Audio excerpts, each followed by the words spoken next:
जय हिंद दोस्तों। Indian cinema कई लैंग्वेजेस द्वारा कंपोज है, लेकिन अंत में सबसे बड़ी इंडस्ट्री होने का ताज बॉलीवुड के सर पे है। एक एस्टिमेट के मुताबिक पैंडेमिक से पहले 2019 तक बॉलीवुड हर साल $1 बिलियन से ज़्यादा के रेवेन्यू अर्न करता था। 1000 से ज़्यादा मूवीज हर साल प्रोड्यूस करता हुआ बॉलीवुड हमारे देश के न्यूमरस टैलेंट को सपोर्ट करता है। लेकिन इस जाइगेंटिक मार्केट साइज और इनॉर्मस टैलेंट के बावजूद आज कई एक्सपर्ट्स द्वारा बॉलीवुड के डाउनफॉल के ओर इशारा किया जा रहा है। इन एक्सपर्ट्स का मानना है कि बॉलीवुड अपने ग्लोरी को तेजी से खो रहा है, जिसके लिए उसे एक समय पे वर्ल्ड वाइड जाना जाता था। इस फॉल के पीछे लॉकडाउन तो एक प्रमुख कारण है ही, लेकिन और भी ऐसे कई मुद्दे हैं जिसने समय के साथ बॉलीवुड से उसकी कई ऊंचाइयां छीनी हैं। दोस्तों, आज की हमारी वीडियो बॉलीवुड के इसी डाउनफॉल पे बेस्ड है। इस डिस्कशन के माध्यम से हम बॉलीवुड के आज तक के जर्नी को ट्रेस करने का प्रयास करेंगे। हम देखेंगे कैसे बॉलीवुड ने खुद को स्टोरी टेलिंग में एक्सपर्ट बनाया था, जो कि समाज के हर सेक्शन को टच करता था। इसके अलावा हमारा स्पेशल फोकस उन रीजन्स पे ही होगा जिसे एक्सपर्ट्स द्वारा बॉलीवुड के डाउनफॉल का कारण बताया गया है। तो बिना किसी देरी के ये शुरू करते हैं आज का। बॉलीवुड की जर्नी 1913 से शुरू हुई, जब इंडियन सिनेमा के फादर दादा साहेब फाल्के द्वारा निर्मित साइलेंट फिल्म राजा हरिश्चंद्र रिलीज की गई। इंडिया, जो तब ब्रिटिश द्वारा कॉलोनाइज था, इंडियन आर्टिस्ट ने ब्रिटिश फिल्म की सक्सेस देखते हुए अपना वर्जन क्रिएट करना चाहा। इस तरह बॉम्बे और हॉलीवुड से मिलकर बना बॉलीवुड। रिलीजियस और स्पिरिचुअलिटी से भरे इस दौर में बॉलीवुड ने रामायण और महाभारत से इंस्पायर्ड कई मूवीज देखी। आने वाले सालों में बॉलीवुड फिल्म्स का सोल पर्पस इंटरटेनमेंट था। वर्किंग क्लास को अपनी प्राइमरी ऑडियंस मानते हुए बॉलीवुड ने खुद को ऐसी मूवीज से फिल किया जिसकी जॉय, लव, सेलिब्रेशन और फैंटेसी के बीच एक वर्किंग क्लास सिटीजन अपने डे टू डे लाइफ के ट्रबल से स्केप कर सके। इंडिपेंडेंट के बाद बॉलीवुड ने ऐसे जॉनर पर फोकस किया जो ब्रिटिश रूल के अगेंस्ट देश के स्ट्रगल और पैट्रियोटिक फीलिंग्स को रिप्रेजेंट कर सके। इसके अलावा इंडियन पास्ट को ग्लोरीफाई करते हुए मूवी ने भी बॉलीवुड में अपना स्थान बनाया।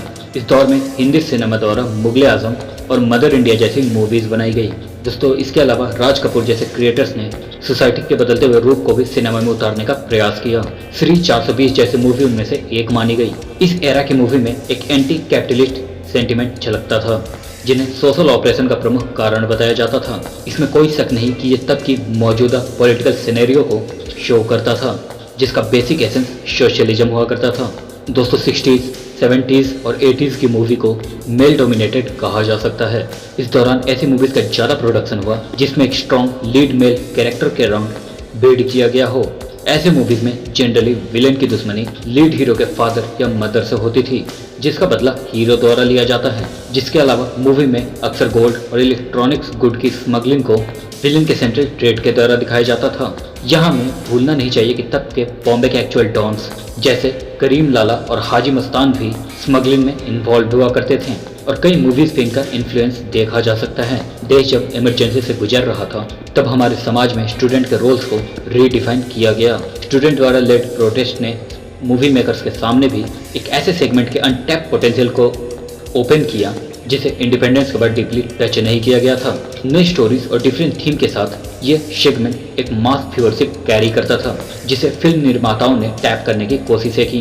80s से 2000 तक जनरली बॉलीवुड का फोकस कॉलेज स्टूडेंट्स पे बना रहा। College life, love, academics, employment और फ्रेंडशिप जैसी थीम्स बॉलीवुड के फिल्म्स में बढ़ चढ़ के नजर आने लगी, जिसे स्टूडेंट के लास्ट डेमोग्राफिक ग्रुप द्वारा अप्रिशिएट किया गया। जो जीता वही सिकंदर इस सेंट्रल थीम्स के प्राइम एग्जाम्पल में से एक थी। दोस्तों, इन सब के बाद बॉलीवुड ने स्टोरी टेलिंग के एक डिफरेंट अप्रोच को अपनाने की कोशिश की। ये वो समय थी जब एलपीजी रिफॉर्म्स के बाद इंडियन सोसाइटी खुद को ग्लोबलाइजेशन के लिए तैयार कर रही थी। समाज तब ऐसे दौर में था जब लेटर्स को मोबाइल द्वारा रिप्लेस किया जा रहा था। इंडियन सोसाइटी उस समय कपड़ों से लेकर स्नैक्स तक और लैंग्वेज से लेकर रिलेशनशिप तक वेस्टर्न कल्चर की ओर बढ़ने लगी थी। इस दौरान हमें बॉलीवुड में भी मेजॉरिटी ऑफ कैरेक्टर्स वेस्टर्नाइज दिखने लगे, लेकिन यहाँ पे एक असमंजस था। समाज वेस्टर्नाइज हो रहा था, लेकिन अब भी इंडियन मास्टर्स के बीच कल्चर की पकड़ कम नहीं हो रही थी। डायरेक्टर्स ने इसे बैलेंस करने के लिए मूवी के वेस्टर्नाइज प्लॉट के बीच ऐसे सॉन्ग्स डेडिकेट करने शुरू किए जिसमें सारे एक्टर्स और एक्ट्रेसेस इंडियन ड्रेस में नजर आए। इन्हें किसी पूजा या वेडिंग सेरेमनी के अराउंड पोर्ट्रे किया जाने लगा। दोस्तों, जहां इक्वल ग्लोबलाइजेशन ने इंडियन सोसाइटी और फलस्वरूप बॉलीवुड में बदलाव आए, वहीं इंटरनेट और कनेक्टिविटी ने दर्शकों का ध्यान बॉलीवुड से बाहर ले जाना शुरू किया। ये कहा जा सकता है कि अर्ली 2000 से मेजोरिटी तो नहीं, लेकिन पहले से कंपेयर ज़्यादा बॉलीवुड व्यूअर्स अब इंटरनेशनल सिनेमा से बॉलीवुड का कंपैरिजन करने लगे। एनाकोंडा जैसी मूवीज इंडिया में वाइडली अप्रिसिएट की जाने लगी। फिर सबके साथ मासेस के बीच चर्चा शुरू हुई ऑस्कर्स की, जिसकी एक अलग इंटरनेशनल रिकॉग्निशन थी। जो बॉलीवुड मूवीज का हाल इंटरनेशनल प्लेटफॉर्म पे देखा गया तो लोग अब केवल इंटरटेनमेंट से हट के स्टोरी टेलिंग पे फोकस करने लगे। बात शुरू होने लगी बेटर स्क्रिप्ट की, एक्टिंग की, डायलॉग्स की। इसे हम वो दौर कह सकते हैं जिसे बॉलीवुड व्यूअर्स का एक सेगमेंट हीरो की जगह एक्टर ढूंढने लगा। दोस्तों, इस ट्रांजिशन में ये कहना कि स्टैब्लिश सुपरस्टार्स की मूवीज की अर्निंग कम हुई, ये गलत होगा। बॉलीवुड के व्यूवर्स एक डाइवर्स सेक्शन द्वारा कॉम्प्राइज होते हैं, जिसमें हर एक की टेस्ट अलग है। एक रिक्शा कूलर से लेके मर्सिडीज ओनर तक और कैजुअल लेबरर से लेके IT ग्रेजुएट तक, बॉलीवुड में हर सेगमेंट अपने लिए एक रिप्रेजेंटेशन ढूंढता चला आया है। लेकिन कहा जा सकता है कि इंटरनेट कनेक्टिविटी और डिजिटल लिटरेसी के स्पिरिट ने एक बड़े सेक्शन को हीरो पद से हटा के आर्टिस्टिक एलिमेंट की ओर आकर्षित करना शुरू कर दिया, और यहीं से शुरुआत हुई एक नए एरा की, जिसमें बॉलीवुड आज खुद को फंसा देख रहा है। बॉलीवुड को आज जिस नज़र से देखा जाता है उसके पीछे कोई एक कारण नहीं। समय के साथ बॉलीवुड ने अपने बदलते हुए चेहरों में कई ऐसे नकाब ओढ़े जिसे हिंदी सिनेमा व्यूवर के मन में संदेह का समंदर तैयार किया। दोस्तों, बॉलीवुड और अंडरवर्ल्ड दोनों का सेंट्रल हब बॉम्बे था। इस कारण ये कहना मुमकिन नहीं है कि ये एक शहर में रहते हुए दोनों एक दूसरे से आइसोलेटेड रहे होंगे। कई बॉलीवुड मूवी अंडरवर्ल्ड स्टोरी से इंस्पायर्ड थी। वही अंडरवर्ल्ड डॉन खुद को बॉलीवुड सेलिब्रिटीज की कंपनी में देखना पसंद करने लगे। आए दिन दोनों में मेल जोल की खबरें अखबार में छपती रही और आम जनता के लिए ये एक आम बात बन चुकी थी। समाज का नजरिया दोनों के खिलाफ बदला 1993 बॉम्ब ब्लास्ट से, जिसने मुंबई समेत पूरे देश को एक इंस्टेंट शॉक दिया। अब से पहले जो अंडरवर्ल्ड देश के अलग अलग सेक्शंस द्वारा एडमायर किया जाता था, 1993 बॉम्बे के बाद टेररिज्म से इक्वेट किया जाने लगा। अंडरवर्ल्ड से जुड़े होने के कारण बॉलीवुड के प्रति भी लोगों का नजरिया बदलने लगा। इन्वेस्टिगेटेड एजेंसी द्वारा शक का इशारा सबसे पहले दाऊद इब्राहिम की तरफ गया और इस बात की उम्मीदें की जाने लगी कि शायद बॉलीवुड भी इससे किसी माध्यम से जुड़ा है। संजय दत्त के अरेस्ट ने लोगों के शक को और मजबूत किया। कुछ ही सालों के बाद गुलशन कुमार के मर्डर ने फिर से बॉलीवुड और अंडरवर्ल्ड के रिश्तों की बात को सुर्खियों में लाया। इन एड्स ने जहां एक और बॉलीवुड सिनेमा के प्रति लोगों का नजरिया बदला, वहीं हिंदी सिनेमा के सुपरस्टार्स आम जनता द्वारा क्रिटिसाइज किए जाते दिखे। दोस्तों, कमर्शियल वर्ल्ड में एक टर्म यूज की जाती है, कल्चरल इंडस्ट्री। ये एक ऐसे इकोनॉमिक फील्ड का नाम है जिसके तहत कल्चरल गुड, एग्जाम्पल के तौर पर movies, songs, idols, images etcetera reviews किए जाते हैं। इस फील्ड में यदि एक बार किसी प्रोडक्ट की कल्चरल वैल्यू समझ आ जाए तो मैन्युफैक्चर उसे स्लाइड चेंज के साथ रिप्रोड्यूस करते रहते हैं। बॉलीवुड में इसी ट्रेंड को देखा गया, जहां किसी एक थीम पे बेस्ड मूवी को दर्शकों द्वारा पसंद किए जाने के बाद कई अन्य डायरेक्टर ने सिमिलर मूवी प्रोड्यूस की। इसका सबसे नेगेटिव इम्पैक्ट ये पड़ा कि जहां एक और बॉलीवुड क्रिएटिविटी से दूर होती चली गई, वहीं दर्शक भी सिमिलर मूवी की थीम से तंग आके ऑल्टरनेट ऑप्शंस ढूंढने लगे। इसके अलावा समय के साथ बॉलीवुड में कमर्शियलाइजेशन फैलता चला गया। सुभाष घाई एक इंटरव्यू में इस कमर्शियलाइजेशन पे कमेंट करते हुए बताते हैं कि इंडियन सिनेमा एक कैश ट्रैप इंडस्ट्री बन चुकी है। प्रोड्यूसर्स का मैक्सिमम बजट स्टोरी राइटर्स और डायरेक्टर्स की जगह स्टार्स और मार्केटिंग कंपनीज द्वारा कंज्यूम किया जा रहा है, जिस कारण मूवी की एक्चुअल क्वालिटी में कोई इंप्रूवमेंट नहीं हो रहा। इस कमर्शियलाइजेशन के मोह ने एक्टर्स को प्रोड्यूसर्स बना दिया, जो मूवीज में डायरेक्टर्स को डोमिनेट करने लगे। दोस्तों, ये तो बॉलीवुड में कई ऐसी फैमिलीज हैं जिन्होंने generation by generation Indian cinema को अनेक टैलेंट दिए। इन सब में कपूर फैमिली का नाम सबसे बड़ा माना जाता है, जिसकी लेगेसी पृथ्वीराज कपूर द्वारा स्टैब्लिश की गई। इस फैमिली ने राज कपूर, ऋषि कपूर, रणधीर कपूर जैसे अनेक एक्टर्स बॉलीवुड को दिए हैं। लेकिन पिछले 2 दशक में ये देखा गया कि जिस तरह हमारे देश के पॉलिटिशियंस अपनी विरासत आने वाली जनरेशन को पास कर रहे हैं, उसी तरह बॉलीवुड की हर स्टैब्लिश्ड पर्सनालिटी, जिसमें एक्टर्स, डायरेक्टर्स, सिंगर्स सारे शामिल हैं, सपोर्ट से बच्चों को बॉलीवुड में स्टैब्लिश करने का प्रयास कर रहे हैं। नेपोटिज्म की इस कल्चर में सबसे लीडिंग नेम आया करण जौहर का, जिनके ऊपर ये इल्जाम था कि वो बॉलीवुड स्टार्स के बच्चों को स्पेशल फीवर प्रोवाइड करते हैं। नेपोटिज्म के कारण जहां एक और बॉलीवुड में बाहर से आए टैलेंट की एंट्रीज कठिन होती चली गई, वहीं कई इंटेंशंस में ये देखा गया अपने पैर जमा चुके टैलेंट्स को स्टार किड्स के सामने इंफीरियर प्रूव होना पड़ा। इस कल्चर के अगेंस्ट सुशांत सिंह राजपूत की डेथ एक एक क्रुशियल इवेंट साबित हुई। सुशांत सिंह राजपूत के सुसाइड ने लोगों के सामने एक स्ट्रगलिंग एक्टर द्वारा फेस किए जा रहे मेंटल स्ट्रेस को उजागर किया। इसके साथ ही लोगों के बीच नेपोटिज्म और फेवरेटिज्म के इम्पैक्ट पे चर्चा होने लगी।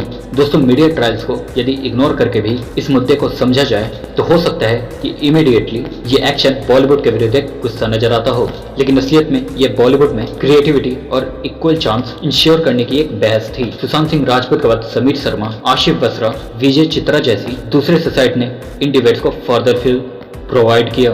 सुशांत सिंह राजपूत के सुसाइड ने बॉलीवुड में स्प्रेड ड्रग यूज की नीड को भी लाइमलाइट में लाया, जिसे कि एनसीबी द्वारा लीड किया गया।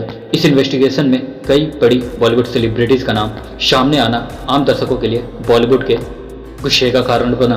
दोस्तों, इन सब के साथ बॉलीवुड आर्टिस्ट का पॉलिटिकल टर्मोइल में इंडल्ज होना लोगों के डिफरेंस का कारण बना। कंगना रनौत से लेकर सौरभ भास्कर, अनुपम खेर से लेकर अनुभव सिन्हा, सारे बॉलीवुड एक्टर्स ने खुद को किसी न किसी एक आइडियोलॉजी से आइडेंटिफाई किया। ये तो बॉलीवुड और पॉलिटिक्स के बीच के रिश्ते काफी पुराने हैं, लेकिन मॉडल ट्रेंड में बॉलीवुड आर्टिस्ट ने खुद को अपने पैटर्न पॉलिटिकल पार्टी का फ्लैग बेरर साबित किया। इसका इम्पैक्ट हिंदी बिल्ड के सिनेमा में देखा जा सकता है, जहां एक्टर्स को एक पर्टिकुलर डोमेन असाइन कर दी गई और डायरेक्टर्स भी अपने पसंदीदा ऑडियंस की पॉलिटिकल आइडियोलॉजी को सर्व करते हुए नजर आए।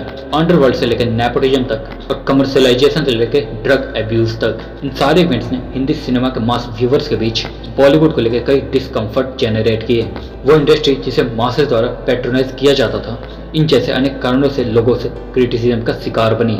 दोस्तों, बॉलीवुड आज एक क्राइसिस से गुजर रहा है। यूं तो कोरोना लेड लॉकडाउन ने क्रिएटर्स के दरवाजे एक लंबे समय तक बंद रखे। इसके बाद भी बॉलीवुड के मूवी मेकर्स को उम्मीद थी कि वो बॉक्स ऑफिस पे हिंदी सिनेमा का जादू बनाए रखेंगे। दिवाली स्लॉट पे रिलीज हुई सूर्यवंशी ने कुछ हद तक इन उम्मीद को सच साबित किया, लेकिन उसके बाद हुई रिलीजेस बॉक्स ऑफिस पे वो इम्पैक्ट डालने पे नाकाम रही।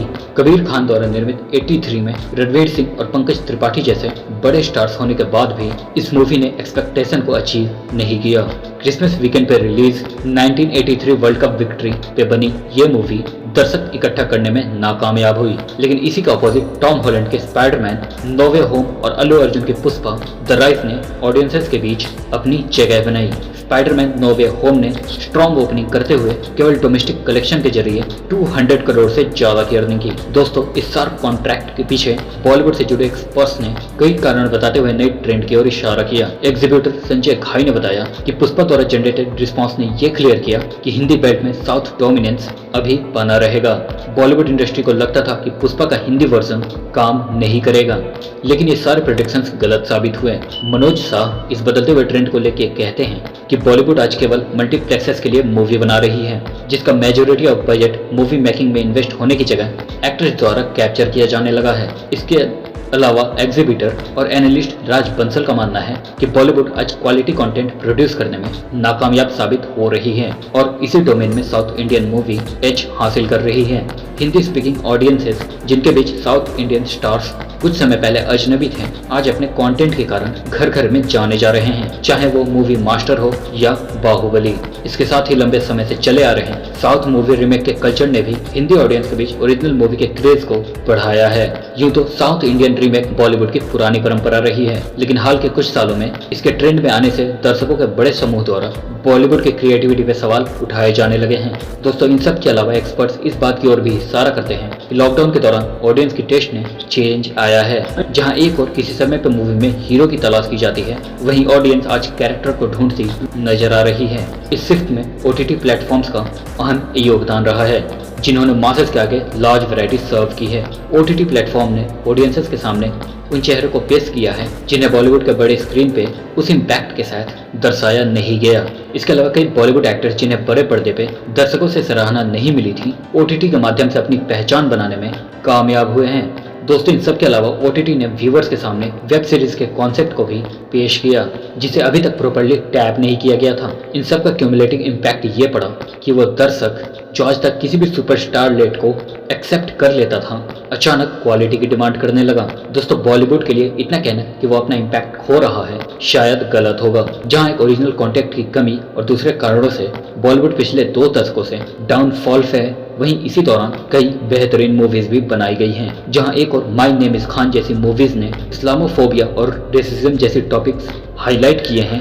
वहीं पद्मावत ने एम्बेरस के अगेंस्ट इंडियन रेजिस्टेंस को शो किया है। इसके अलावा बॉलीवुड ने सोशल इश्यूज पे भी फोकस करने का प्रयास किया है। आर्टिकल 15 हो, उड़ता पंजाब हो या फिर पिंक जैसी मूवीज इसका ग्रेट एग्जाम्पल बनी है। इसके अलावा स्मॉल टाउन गैंग वॉर्स की स्टोरीज को नई दिशा दिखाने का प्रयास करते हुए अनुराग कश्यप ने गैंग्स ऑफ वसीपुर सीरीज के माध्यम से इंडियन सिनेमा के सामने एक अनटैप पोटेंशियल को ओपन किया, जिसे आगे चल के कई मूवीज और वेब सीरीज में एक्सप्लॉइट किया गया। इन सब के साथ क्वीन जैसी मूवीज ने बॉलीवुड में स्ट्रॉन्ग फीमेल लीड और वीमेन सेंट्रिक थीम्स सर्व की है, जिसे मोर और लेस कुछ समय पहले तक टच नहीं किया गया था। बॉलीवुड में दंगल ने भी वुमेन एम्पावरमेंट को सर्व करते हुए देश विदेश में तारीफें बटोरी। आज हिंदी सिनेमा इन सारी चीजों के अलावा होमोसेक्सुअलिटी को लेकर सोशल इश्यूज को हाईलाइट करने का प्रयास कर रहा है, जिससे सोसाइटी को उस सेक्शन को रिप्रेजेंट किया जा सके। इन सारे एग्जाम्पल्स को देख एक बात की उम्मीद की जा सकती है कि शायद बॉलीवुड अपने लो टाइम से गुजर रहा है, लेकिन इससे बाहर निकलने का टैलेंट बॉलीवुड में मौजूद है। मूवीज स्टोरी टेलिंग के एक माध्यम है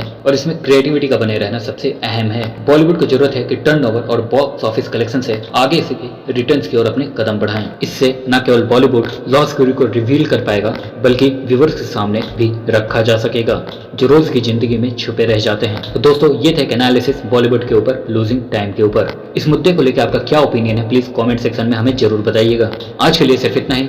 आई होप आपको वीडियो पसंद आई होगी, और अगर पसंद आई है तो अपने दोस्तों के साथ शेयर करना बिल्कुल ना भूलें। और अगर आपने हमारे चैनल को सब्सक्राइब नहीं किया तो हमारे चैनल को सब्सक्राइब कर ले, बेल आइकन को दबा ले, ताकि आने वाली लेटेस्ट नॉलेजेबल वीडियो आपको मिलती रहे। तो मिलेंगे अगले इंटरेस्टिंग और नॉलेजेबल वीडियो के साथ, तब तक के लिए जय हिंद।